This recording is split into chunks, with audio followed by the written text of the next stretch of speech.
So now let's look at graphs and functions. So here we have three containers to the right here, and we're going to fill them up with water. We're going to pour water into them, and then they're going to rise up.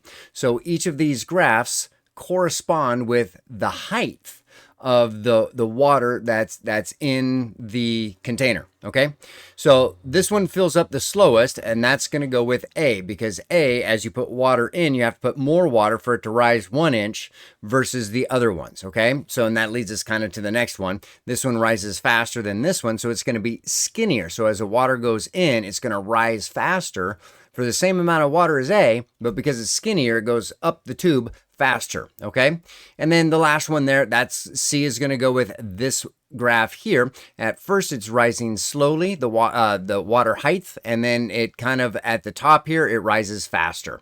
Okay, so down here it's rising less fast.